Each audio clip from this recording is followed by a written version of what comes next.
साथियों नमस्कार। आज हम जानेंगे कोरल ड्रा में किस तरह से ड्राइंग तैयार करें। अच्छी सी डिजाइन बनाने के लिए क्या करना होगा वो आज हम जानने वाले हैं। तो वीडियो को बिना स्किप किए आप पूरा वीडियो देखें जिससे आपको पूरा नॉलेज मिल पाए। सबसे पहला काम, यहाँ पे बहुत सारे टूल्स हैं और उन सभी टूल्स का यूज हमारे लिए जानना बहुत आवश्यक है। तो मैं आज यहाँ पे आपको दो टूल का यूज करके बताऊंगा बहुत यूनिक डिजाइन तैयार करना। पहला तो पॉलीगॉन टूल। पॉलीगॉन आपको कहाँ मिलेगा? टूल बॉक्स में आप चले जाइए, यहाँ पे आपको मिलेगा पॉलीगॉन टूल। अब पॉलीगॉन टूल जब आप ओपन करते हैं तो आप देखिए यहाँ पर आपको इस तरीके से बहुभुजाकार आकृति बनाने का ऑप्शन मिल जाता है। तो हम यहाँ पे इसको ना तैयार करके हम आते हैं कहाँ पे, इसी पॉलीगॉन पे क्लिक करके यहाँ पे जो हमने 8 दे रखा है पॉलीगॉन का, वो जो एरो होगा चारों तरफ इसके जो बॉर्डर्स होंगे, जैसे ये कॉर्नर, इसमें कितने कॉर्नर 1 2 3 4 5 6 7 8, तो ये 8 कॉर्नर की जगह पे हम चाहते हैं कि ओनली 3 कॉर्नर बने। तो 3 कॉर्नर हमने कर दिया। अब 3 कॉर्नर करने के बाद फिर हम एक यहाँ पर 3 कॉर्नर का इस तरह से एक शेप तैयार करेंगे। तो ये हमने एक शेप तैयार कर लिया। अब इस शेप का एक कलर हम देंगे। तो शेप का आप कोई भी कलर दे सकते हैं। तो यहाँ पे हमने ब्लैक कलर दे दिया। हम ब्लैक कलर यहाँ पे सेट कर लेते हैं। उसके बाद दूसरा काम हमें क्या करना है, इसी ऑब्जेक्ट पे क्लिक रखना है और क्लिक रखने के बाद ध्यान दीजिए टूल कौन सा है, पिक टूल। अब आप दूसरा चले जाइए कौन से, इंटरेक्टिव ब्लेंड टूल के अंदर आपको एक टूल मिलेगा इंटरेक्टिव डिस्टोर्शन टूल। इस पे हम क्लिक करते हैं। तो जैसे ही क्लिक करेंगे अब प्रॉपर्टी बार में देखिए डिस्टोर्शन के अलग अलग ऑप्शन आपको मिल जाएंगे। यहां पे हमें डिस्टोर्शन में जिपर डिस्टोर्शन को सिलेक्ट करना है। अब जिपर डिस्टोर्शन को सिलेक्ट करने के बाद फिर यहां पे आपको ऑप्शन मिलता है जिपर डिस्टोर्शन एम्प्लॉयड। तो इसमें आप कितना करें, इसमें आप 10 टाइप कर दें। और फिर दूसरा जो ऑप्शन है वो है जिपर डिस्टोर्शन फ्रीक्वेंसी। तो फ्रीक्वेंसी कितनी फ्रीक्वेंसी चाहिए, 5 चाहिए, 8 चाहिए, 10 चाहिए, वो आप यहाँ पे सेट करके इंटर की को प्रेस करें। तो जैसे ही आप इंटर की को प्रेस करते हैं तो आप एक बार अगर देखें, मैं इसको थोड़ा जूम करके आपको दिखाता हूं तो आपको क्लियरिटी मिलेगी। तो यहाँ पे ये कुछ इस तरह से एक डिजाइन बनके तैयार हो गया है बहुत आसानी के साथ। ये देख लीजिए आप, तो ये एक डिजाइन बन गई है। अब इस डिजाइन को हम थोड़ा और यूनिक बनाने वाले हैं। तो करना क्या है, सबसे पहला काम, तो विंडो को थोड़ा इधर करिए ताकि क्लियरिटी आपको चीजें समझ में आए क्लियर। तो हमने लगता है ज्यादा कर दिया। इसके जूम को हम कम कर लेंगे तो आपको साफ साफ दिखने लगेगा। तो यहां पे आ जाए, ये हमने ले लिया और जूम को आप बढ़ा लीजिए।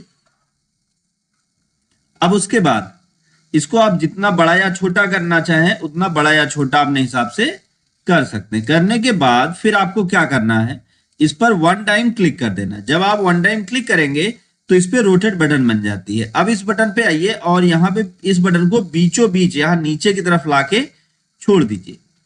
अब उसके बाद ये आ गया। अब लेफ्ट क्लिक करके राइट क्लिक करके ड्रैग करें और ध्यान दें इसको सिर्फ कितना ड्रैग करना, 350 डिग्री के रोटेशन पे आप ड्रैग करके छोड़ दें। या अगर आप बढ़ाना चाहें, चलिए हमने 355 कर लिया, या आप और बढ़ाना चाहते हैं तो आप और बढ़ा सकते हैं। तो चलिए हमने इसको कर दिया 351 या 350 डिग्री। तो अब हम इस पे राइट क्लिक करके छोड़ देंगे और कीबोर्ड से कंट्रोल आर की को प्रेस करेंगे।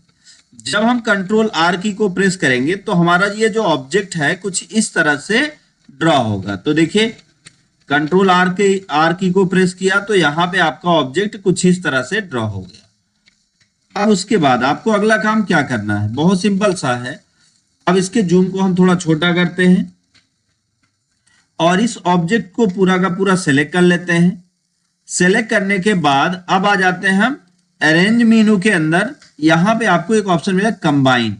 जब हम कंबाइन पे क्लिक करेंगे तो हमारा ऑब्जेक्ट कुछ इस तरह से दिखने लगेगा। तो एक बार मैं आपको दिखाता हूं, 25 इसको 100% करके दिखाता हूं। ये 100% में आप देखें तो आपको समझ में आएगा कि ये आपका ऑब्जेक्ट कैसे तैयार हुआ, कैसे बनके दिख रहा है। तो यहाँ पे इस तरह से आपने ऑब्जेक्ट को तैयार कर लिया। अभी जैसे यहाँ पे बीच में ये थोड़ा स्पेस ज्यादा है, तो हमने क्या गलती की थी वो भी आप ध्यान दीजिए। हमने गलती ये की थी कि हमको जो 350 डिग्री के एंगल पे घुमाना था वो हमने 350 के एंगल पे घुमाने के बजाय वहां पे हमने थोड़ा सा कंटेंट को और बढ़ा दिया था। तो वो मैं आपको फिर से दिखाता हूं, एक बार आप देखेंगे तो और चीजें समझ में आएंगी। तो एक बार हम इसको जो है सबको सेलेक्ट कर लेते हैं और सिर्फ एक छोड़ के बाकी सब डिलीट कर देते हैं, ताकि हमको फिर से शुरू से ना करना पड़े। अब इस पे जब हम क्लिक करेंगे, अब हम इस पे फिर से क्लिक करते हैं और क्लिक करके डबल क्लिक किया हमने। अब यहाँ पे बटन बन गई, हमको एक्स्ट्रा कुछ करने की जरूरत नहीं। अब हमें इसे क्या करना है, 350 डिग्री पे रोटेट करना है। तो आपको एक बात का ध्यान देना है कि 350 में पॉइंट और बाकी चीजें इंक्लूड ना हो, नहीं तो आप 350 को 350 करें, 350 चलिए 32, इसमें कम समझ में आएगा। अगर आप थोड़ा सा और पॉइंट 349 हो गया, चलिए 32 ही चलेगा। अब कंट्रोल आर की को आप प्रेस करें, तो जब हम कंट्रोल आर की को प्रेस करेंगे तो हमारा ये ऑब्जेक्ट बनकर तैयार होगा। तो देखिए अब ये इसमें स्पेस को कम कर दिया है। अब हम क्या करें, इसको सेलेक्ट करते हैं और सेलेक्ट करके अगेन हम कंबाइन कर देते हैं। तो जूम को छोटा किया हमने और फिर अब हम आगे अरेंज मेनू में इसको हमने कंबाइन किया, कंबाइन करके इसके जूम को हमने बढ़ा दिया। तो हमारा ऑब्जेक्ट कुछ इस तरह से बनकर तैयार हो गया। तो ये तो हमारा एक ऑब्जेक्ट हुआ, लेकिन अगर हम चाहें तो पॉलीगॉन का यूज करके, अभी जैसे हमने ये 3 स्टार दिया, तो मतलब इसको हमने 3 लाइन ही बनाया, 3 कॉर्नर इस पे ड्रॉ किए और फिर इसको हम अलग अलग तरह से भी सेट कर सकते हैं। जैसे अभी यहाँ पे मान लीजिए कि हमने क्या किया, ये यहाँ पे इस वाले टूल को लिया हमने।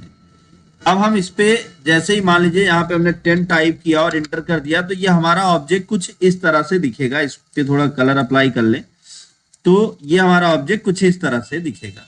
अगर यहाँ पर इस वाले टूल को सिलेक्ट करके यहाँ पे रोटेट में हमने 10 टाइप कर दिया और इस पे हमने 5 टाइप करके इंटर किया, तो ये कुछ इस तरह से डिजाइन बन जाएगी। तो ये अलग अलग तरीके से आप अपनी डिजाइन को डिस्प्ले कर सकते हैं और जैसा चाहें उस तरीके से आप एडजस्ट भी कर सकते हैं। तो यहाँ पे देखिए, आप अपनी ड्राइंग को आप जैसा चाह रहे हैं उस तरीके से व्यवस्थित कर पा रहे हैं, सिर्फ और सिर्फ किसकी बदौलत, एक टूल, और वो है कौन सा, आपका इंटरेक्टिव डिस्ट्रेशन टूल। तो इस टूल के मदद से आप इसको सेट कर पा रहे हैं, आप जैसा चाहें वैसा कर सकते हैं।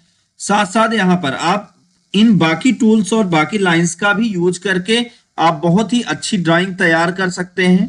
तो अगर आपको ये ड्राइंग समझ में आ गई हो तो आप वीडियो को लाइक करें, ज्यादा से ज्यादा लोगों तक शेयर करें ताकि उनको भी नॉलेज मिल पाए। दोस्तों thank you so much video को अंत तक देखने के लिए।